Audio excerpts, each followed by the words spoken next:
Narsapur municipal కార్మికులు ఎదుర్కొంటున్న సమస్యలను పరిష్కరించాలని కోరుతూ సిఐటియు ఆధ్వర్యంలో నర్సాపూర్ మున్సిపల్ కార్యాలయం ముందు ధర్నా నిర్వహించారు.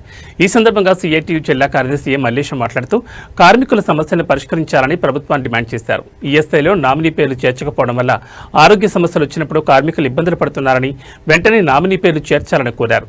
పని చేయమని అధికారులు చెబుతున్నా గడ్డపార, కత్తి, కొడవలి వంటి పనిముట్లు ఇవ్వడం లేదని ప్రశ్నించారు. అత్యవసర సమయాల్లో కూడా పనిచేస్తున్న కార్మికులకు వారాంతపు సెలవులు ఇవ్వాలని డిమాండ్ చేశారు. మెదక్లో లాగే నర్సాపూర్లో కూడా 2 పూట్ల పని కాకుండా ఒకే పూట పని చేయించాలని కోరారు. వాటర్ సప్లై, ఎలక్ట్రీషియన్ కార్మికులకు ఇతర కార్మికులతో సమానంగా వేతనాలు ఇవ్వాలని డిమాండ్ చేశారు. ఈ కార్యక్రమంలో జిల్లా ఉపాధ్యక్షులు కడారి నాగరాజు, మున్సిపల్ కార్మికులు పుష్ప, రాములు, శంకరయ్య, అనిత, జ్యోతి తదితరులు పాల్గొన్నారు.